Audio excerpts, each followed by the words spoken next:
Assalamualaikum warahmatullahi wabarakatuh. Selamat pagi, siang, sore, dan malam kepada Pak Bobi dan teman-teman semua. Kami dari kelompok 2, di sini kami akan mempresentasikan final project mata kuliah Teknik Forensik yang berjudul Edu5 Platform Pembelajaran Digital Berbasis Social Learning dan Gamifikasi sebagai Inovasi Startup EduTech. Proyek ini menggabungkan konsep teknoforensik dengan inovasi di bidang pendidikan digital. Sebelum masuk ke pembahasan materi, izinkan kami untuk memperkenalkan anggota kami terlebih dahulu. Di sini ada saya, Riri Dida Lestari dengan NIM 24 10 50 10 84. Saya Chelsea Poebe dengan NIM 24 10 50 10 88. Saya Hana Kaila dengan NIM 24 10 50 10 93. Saya Nadira Dulindra dengan NIM 24 10 50 11 08.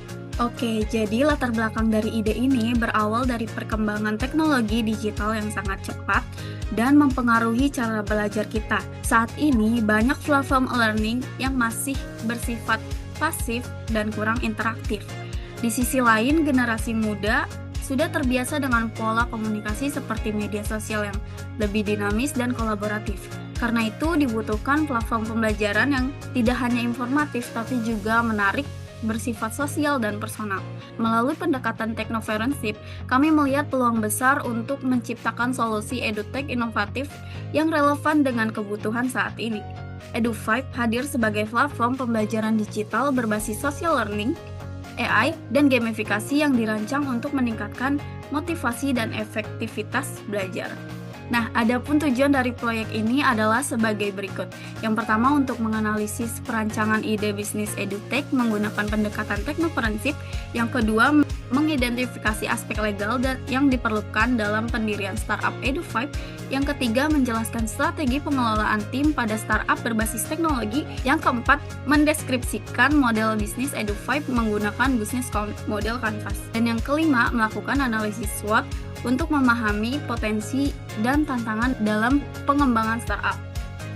Oke, jadi metodologi yang kami gunakan dalam menyusun proyek ini meliputi yang pertama studi literatur, yang kedua analisis bisnis model Canvas, yang ketiga analisis SWOT, yang keempat aspek legal dan pengelolaan tim, dan yang terakhir itu penyusunan konsep produk. Oke, baik. Selanjutnya di sini ada deskripsi produk yaitu Edu5. Jadi, Edu5 ini platform pembelajaran digital yang kami rancang untuk membuat proses belajar jadi lebih interaktif dan juga relevan bagi pelajar dan mahasiswa. Konsepnya itu menggabungkan social learning, AI, dan pendekatan gamifikasi supaya pengguna bisa belajar dengan cara yang lebih modern dan tidak membosankan. Di dalam Edu5 ini, pengguna bisa berinteraksi, berbagi materi, dan mengikuti proses belajar secara lebih fleksibel. Selain itu, di sini ada fitur utama dari Edu5. Jadi, Edu5 ini punya beberapa komponen inti yang mendukung proses belajar. Yang pertama itu ada EduFeed. Jadi, ini tuh tempat pengguna berbagi konten edukatif dan berdiskusi layaknya media sosial. Lalu ada VibeLearn, itu ruang kelas interaktif dua arah dengan live session dan juga chat yang real time. Selanjutnya ada AI Learning Assistant yang bantu kasih rekomendasi materi dan penjelasan sesuai kebutuhan si pengguna. Lalu ada fitur gamifikasi seperti XP, Badge, dan juga Leaderboard. Itu kami tambahkan supaya proses belajar lebih seru dan juga memotivasi. Selanjutnya itu ada personal learning pad yang bentuk jalur belajar otomatis berdasarkan progres tiap pengguna. Kemudian community and study group itu untuk belajar bareng dan kolaborasi tugas. Dan yang terakhir itu ada content premium yang menyediakan modul dan kelas eksklusif bagi pengguna yang ingin belajar lebih dalam. Selanjutnya di sini ada bisnis model Canvas. Jadi mana di sini tuh kami menjelaskan bagaimana Edu5 itu beroperasi dan menciptakan nilai. Yang pertama dari sisi key partners, ini Edu5 itu bekerja sama dengan institusi pendidikan, tutor, penyedia code sampai ke mitra AI untuk mendukung ketersediaan konten dan stabilitas platform. Lalu di key activities ini, aktivitas utama itu mencakup pengelolaan konten EduFeed maupun VibeLearn, pengembangan gamifikasi, peningkatan fitur AI dan perbaikan UI UX aplikasi. Seluruh aktivitas ini ditunjang oleh yang namanya key research seperti platform Edu5 itu sendiri, tim developer dan juga tim konten dan sebagainya. Lalu untuk kolom value proposition, itu nilai utama yang kami tawarkan adalah pengalaman belajar yang interaktif, adaptif, dan lebih sosial melalui kombinasi AI. Selanjutnya itu ada pada bagian hubungan dengan pengguna atau customer relationship. Jadi Edu5 ini membangun interaksi melalui self-service, bantuan AI, komunitas belajar, dan notifikasi yang lebih personal. Untuk channels, itu platform ini dapat diakses lewat aplikasi mobile, website, media sosial, hingga kerjasama dengan institusi pendidikan. Nah, target penggunanya atau customer segmentnya itu mencakup pelajar, mahasiswa, tutor digital, komunitas belajar, dan juga lembaga pendidikan. Dari sisi biaya atau cost structure, itu pengeluaran utama ada di pengembangan software, server cloud, keamanan data, pemasaran operasional, admin, dan lisensi teknologi. Yang terakhir ada revenue streams, itu diperoleh dari kelas premium, langganan fitur AI, lisensi institusi, bagi hasil tutor, iklan edukasi, dan marketplace edukatif. Ini untuk gambaran bisnis model Canvas yang telah saya jelaskan tadi. Dan selanjutnya itu ada analisis SWOT yang akan dijelaskan oleh teman saya, Hana. Baik, terima kasih Dira. Selanjutnya, saya akan menjelaskan mengenai analisis SWOT yang ada di Edu5 yang kami buat. Nah, pada platform ini memiliki kekuatan utama pada konsep social learning, fitur gamifikasi, dan AI learning assistant yang meningkatkan motivasi dan pengalaman belajar pengguna. Desain aplikasi yang menarik serta adanya komunitas belajar juga menjadi nilai tambah dalam mendorong interaksi dan kolaborasi. Selanjutnya, namun Edu5 masih memiliki kelemahan seperti ketergantungan pada koneksi internet, kebutuhan edukasi, pengguna terhadap fitur, biaya pengembangan yang tinggi, serta brand awareness yang masih rendah.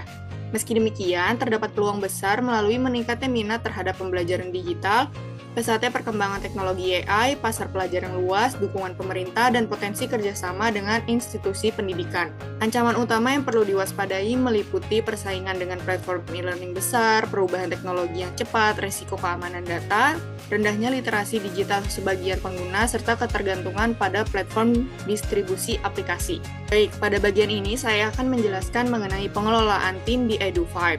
Edu5 dikelola dengan struktur tim inti yang fokus pada pengembangan teknologi, operasional, dan pemasaran. Setiap peran memiliki tugas yang saling mendukung agar platform dapat berjalan efektif dan berkelanjutan. Yang pertama itu ada Chief Executive Officer atau CIO. Peran ini bertanggung jawab menentukan arah strategi dan visi startup, membuat keputusan bisnis utama, serta membangun kerjasama dengan sekolah, kampus, dan mitra teknologi. Lalu yang kedua itu ada Chief Technology Officer atau CTO yang mengembangkan aplikasi Edu5 baik versi web maupun mobile, mengelola sistem AI, server, serta keamanan data, dan memastikan platform tetap stabil serta dapat berkembang di masa depan. Dan yang ketiga ada Chief Operating Officer atau COO yang mengatur operasional harian, menyusun SOP, mengawasi timeline proyek, dan memastikan koordinasi antar divisi berjalan dengan baik. Dan yang terakhir, ada Chief Marketing Officer atau CMO yang menangani branding, kampanye digital, dan media sosial, meningkatkan engagement pengguna, serta menganalisis kebutuhan pasar untuk mengembangkan fitur baru. Baik, selanjutnya akan dijelaskan oleh teman saya, Chelsea. Oke, pada saat ini dijelaskan bagaimana sistem kerja tim Edu5 menjalankan. Tim melakukan rapat rutin untuk evaluasi dan perencanaan agar setiap divisi tetap selaras. Kolaborasi dilakukan secara digital melalui Trello, Notion, atau Google Workspace agar pekerjaan lebih terstruktur. Komunikasi dibuat terbuka supaya ide dan masalah bisa dibahas lebih cepat. Tujuannya adalah menjaga kualitas platform agar setiap perkembangannya itu secara konsisten. Dengan sistem kerja yang diatur seperti ini, setiap anggota memiliki arah dan tanggung jawab yang jelas. Selanjutnya akan membahas aspek legal utama dalam mendirikan Edu5. Edu5 direncanakan berbentuk perseroan terbatas atau PT agar memiliki legalitas formal dan lebih mudah menjalin kerjasama dengan hal lain. Hak kekayaan intelektual sangat penting untuk melindungi logo, UI atau UX, serta konten yang dibuat. Selain itu, perlindungan data pengguna wajib ditetapkan melalui enskripsi dan kebijakan privasi yang jelas.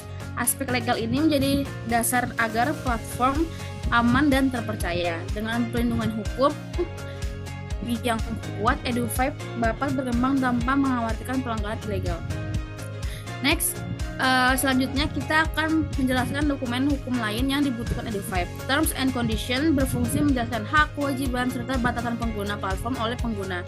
Edu5 juga memerlukan MOU atau kontrak kerja sama dengan sekolah, tutor, dan penyedia teknologi. Legalitas teknologi mencakup lisensi cloud dan API pihak ketiga. Dan sistem pembayaran agar tidak melanggar hukum. Semua aspek ini penting agar operasional Edu5 berjalan sah dan terstruktur. Dengan dokumentasi hukum yang lengkap, setiap kerjasama menjadi lebih aman dan profesional. Nah, sekarang ada tampilan dari Edu5, yaitu yang pertama adalah halaman login, yang kedua adalah halaman EduFit, dan yang terakhir adalah halaman Reels. Halaman lain yang terdapat di Edu5 pada halaman pesan, halaman fingerprint, dan yang terakhir adalah halaman profil pengguna. Oke, sebagai kesimpulan, Edu5 adalah inovasi edutech yang menggabungkan social learning, AI, dan gamifikasi sebagai nilai utama. Platform ini dirancang untuk menghadirkan pengalaman belajar yang lebih interaktif dan relevan bagi generasi muda. Melalui analisis BMC dan SWOT, terlihat bahwa Edu5 memiliki peluang besar dan proporsi nilai yang kuat. Dengan struktur lain, tim yang jelas, serta aspek legal yang dipersiapkan sejak awal. Demikian presentasi final project mata kuliah teknik forensik dari kelompok kami. Terima kasih sudah menonton. Untuk teman-teman yang memiliki pertanyaan, saran, atau ingin berdiskusi, silahkan tulis di kolom komentar. Kami akan dengan senang hati untuk menjawabnya. Kami tutup presentasi ini. Wassalamualaikum warahmatullahi wabarakatuh.